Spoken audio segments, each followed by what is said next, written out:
Well, hello, Cavaliers fans. Welcome to another edition of the Cleveland Cavaliers post-game report on SI. Cavaliers falling to the Detroit Pistons tonight, 108-92. The wine and gold now 0-3 on the preseason. But again, the emphasis there is on the preseason. Spencer Davies joining us here from the home studio where we're working as the Cavaliers are on the road tonight. All right, Spence, the results really kind of are what they are at this point. It's the preseason, but we've seen this team on the floor now 3 times. What did you see tonight that kind of showed maybe some more tinkering, some more experimentation as the Cavaliers try to navigate that new offense with a new head coach this season? Well, for one, there were no hockey subs like there were in game one.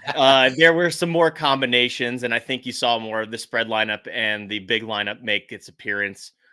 There was, again, emphasis on running after the rebounds, and defensively, I thought they did some really good stuff after that initial punch to the mouth that Detroit had to them when it was 21-11, made a nice run and really kind of turned it on after that and kicked it into gear. I thought that the perimeter defense in general, I think, is the big point of emphasis tonight. Just looking at what Isaac Okoro and Dean Wade were able to do, even Donovan Mitchell, just with ball pressure that allowed Darius Garland to get 6 steals tonight. And Darius did a lot of good himself with ball pressure, but he was really playing the passing lanes and intercepting and playing, cornerback for them, so to speak. So I think the defense turning into offense really opened things up for them. And allowed them to take the lead at half. They were up 61-60. I know it doesn't sound great from a defensive perspective, but seeing them stick to their identity and get into guys into their shirts and make some plays from there, I think kind of helped them on the offensive end. But there's still stuff to work on. Still not getting shots to fall, but I liked what I saw for the most part. We'll get to the defense here in just a minute, but when we talk about identity when it comes to offense, Evan Mobley obviously going to play a key role in that. What did you see from Evan again tonight? 10 points. It looked like he got up about 6 shots, so maybe a little bit lower numbers again preseason than they might want to see from him during a regular season game. But how comfortable does he look having this more assertive role in this offense so far? Yeah. More of the same than what we saw from game one. It was a lot of attack mode, getting downhill, pushing off of the rebound again in the open floor. I think in the half court, I saw a lot of good from Evan Mobley. One, he took a couple of threes in the first quarter, nailed one, his first one that he took. I think attacking and getting to the middle of the floor, the way that he was just going at Isaiah Stewart and Jalen Duren, I think is very, very good sign for the Cavs, just because he's asserting himself. I think I tweeted out during that quarter, during that half, that he really learned from the Boston series, the way that he could just attack guys, use that lower shoulder, and even just an array of dribble moves to get himself a little bit more of an easier look or get closer to the basket.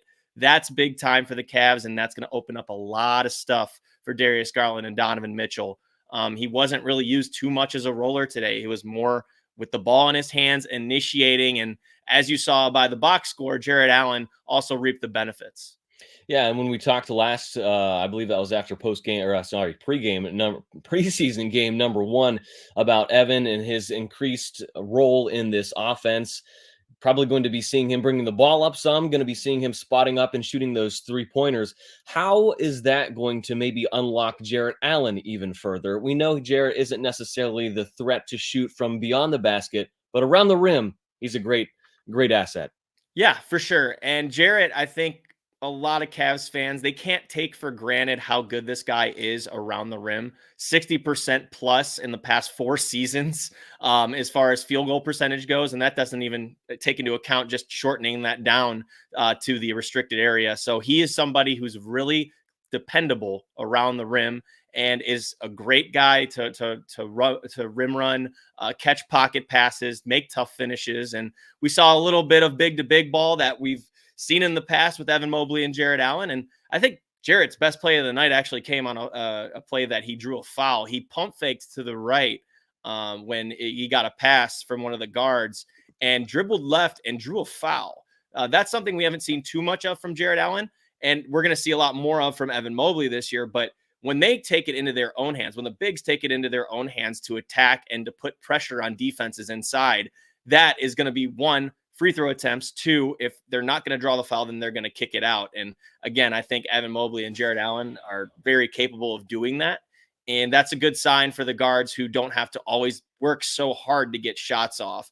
And again, they didn't make too many of the 3-pointers tonight. I think they shot somewhere around 30%, but they're generating the good ones, and the type of threes and how quick they're getting them up, I think, is a good thing. Wanted to bring this up too as we talk about depth and role players and guys off the bench. We're still going to be trying to figure out what that rotation is going to look like after the starters or who that first substitution is coming off the bench. But wanted to ask you about this guy too, because I'm just going through the box score right now and I'm looking at some of these other guys, Dean Wade. But I wanted to ask you about Caris LeVert, because I feel like he's a guy that we don't necessarily talk about a whole lot right now. What is his role and how do things look for him so far? 2 for 7 tonight, 0 for 3 from the field, but I feel like he's a guy that hasn't gotten a whole lot of chatter so far. And where does he fit into this mix? Yeah, it's a great question because there's so much redundancy a lot on this Cavs roster as far as the kind of guys they've played. But here's the thing about Caris, especially over the last few years under JB Bickerstaff, that guy was willing to play whatever role you put him in, whether you needed him to be the microwave scorer off the bench, a secondary playmaker, whether you needed him to defend the best player on the other team. That guy has already stepped up and done his job. Tonight looked a little bit sloppy, but he was getting active off the ball, making cuts. He got a little bit into crowded spaces, sort of what you would see from Darius Garland and Donovan Mitchell sometimes, turned it over. There were a few shot attempts that were inside that weren't really, they didn't look good. And he kind of got the ball tipped a little bit. But Caris, he'll find his legs just like the rest of this team. It's his preseason. It's going to happen. But Caris, I think that Kenny Atkinson's going to lean heavy on him early because of their relationship. 1, 2, he coached him, back in Brooklyn, just like Jarrett Allen. And he knows his game. And he even mentioned, Kenny Atkinson did, that Caris put on a lot of weight since the last time he coached him. So he's going to rely on him a lot on the defensive end of the ball. And we'll see what happens with Caris's offensive role. I think he will be playing with the 2 dominant guards like Darius Garland and Donovan Mitchell. But I'm sure that he'll be a part of that bench unit. Tonight, it's a little bit of an outlier because Max Strus is out, Sam Merrill's out. We obviously know that Imani Bates had that knee surgery. So, what does it look like going forward when Max gets back in the lineup? How is he a part of that bench unit? That's stuff we got to figure out. But rotation wise, yeah, there's a few lineups that I liked, and I'm sure that we'll get into. You touched on Darius Garland, and we mentioned that we would get to him. We always talk about Darius when it comes to handling the basketball, running the offense, and shooting, specifically maybe from beyond the arc as well. But what did you like from Darius defensively tonight that really stood out to you? Yeah, I think that Darius really benefited off the ball pressure that the Cavs were putting under. That was a textbook display of what Darius can do by, again, playing cornerback, by getting those pick sixes, so to speak. If you want to look at cross-sport comparisons, he is so good and so fast at initiating. Once he gets the ball and up the floor, he can get outlet passes. When he starts to take stop and pop threes, that's when it's going to get real dangerous because he's one of the best pull-up shooters in the NBA and creating his own shot. He's got to get a feel for where these guys are going to be on the floor. Just they have spots, right? You're going to get to the corners. You got to get to your wing spots, and then you're going to have a rim running big. That's going to take some getting used to, but Darius is he's very savvy when he's got the ball in his hands. Now, he did dribble himself into trouble a little bit today, did turn down a couple of threes in the half court that he probably should have taken. It's understandable given Detroit's size. They're a big team. But some of those Darius is going to have to pull the trigger. And that's something that Kenny Atkinson has been preaching to this guy, that he wants him to get 7, 8, 9 threes up per game. So that's something to keep an eye on with Darius. But defensively, I thought he was up to task today. I thought he put good ball pressure on Detroit's guards. And I thought that he really did a good job of playing the passing lanes when guys like Isaac Okoro and Dean Wade were putting pressure on the perimeter and making them throw those passes. We've talked a lot about Kenny Atkinson, the new Cavaliers head coach for the Wine and Gold, but a familiar face on the other bench tonight in JB Bickerstaff, now the head coach of your Detroit, or of the Detroit Pistons, rather. And the Cavs will get another look at him early on in the season in game number 2, but their home opener. Any gamesmanship that we noticed from tonight, and maybe something that we can take as a with a grain of salt, or maybe put in the back of the mind to keep an eye out for once the regular season tips off here in another couple of weeks?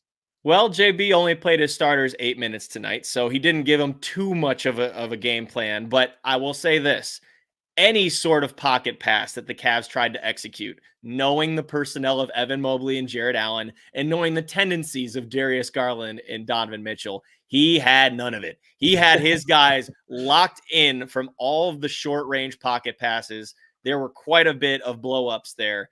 As far as the Pistons defensively. And you know what? I got to give a lot of credit to Ron Holland. I think that kid is going to be a player in this league. He's got the drive. He's got the athleticism for sure. I'm really looking forward to seeing what he can do. Lamar Stevens made a lot of plays. You know, our old friend, the Junkyard Dog, the original one.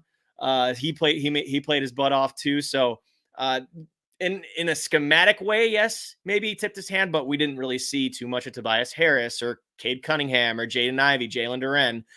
Those guys didn't really get too much PT, but you know who did give the Cavs some problems that they might need to tag a little bit more in the opener? Simone Fontecchio. That guy was getting looks all over the court, and he's kind of a matchup problem for him if they're playing the spread lineup out there. So they may need to keep an eye on him in the opener, especially because he's a big guy who can shoot and move across the floor. So that's what I would be looking for most as far as the Pistons. Just the way that the Cavs were pocket passing, kind of saw that coming because he's coached these guys before. So maybe alter the game plan a little bit or try to get better shots up. But again, for the most part, I think they did the right things.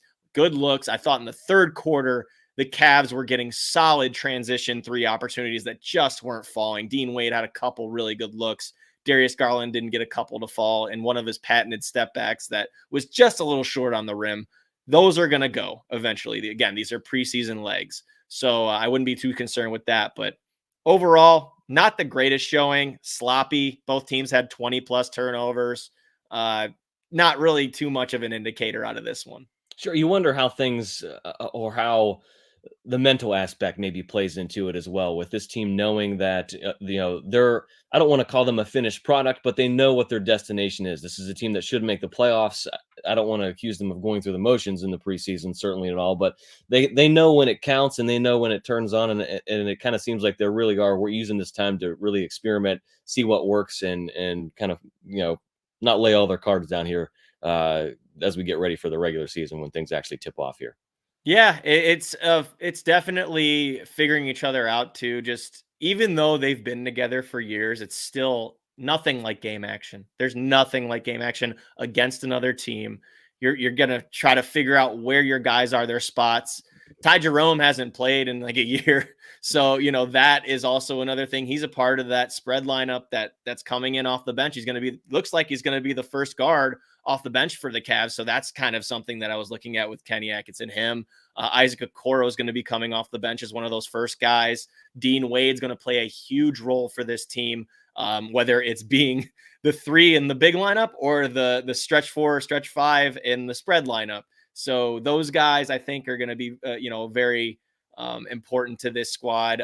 Caris LeVert's going to be a part of that unit as well. Once Max Strus gets back into the fold, we'll see what happens with Sam Merrill. George Niang was kind of used interchangeably with Dean Wade as the stretched 4 in those other lineups that I just mentioned. So it seems like that's the core 9-10 guys that he's going with here to start things out. You touched on Emoni Bates earlier. You mentioned Max Strus. Injury-wise, how are things looking? I know that's something that a lot of people like to pay attention to here in the preseason. Max is probably okay. His hip was just bothering him after taking an elbow in the first preseason game.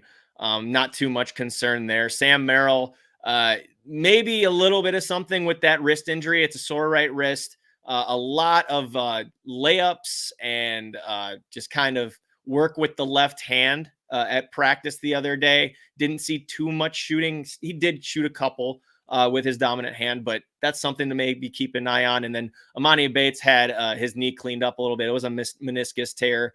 Hopefully that's nothing serious, but getting it out of the way now is probably smart just because he's going to want to develop whether he's getting playing time with the Cavs or whether he's leading the charge. So that's probably the best, I would say, description of the injuries they have so far. And it's nothing. It doesn't seem too serious.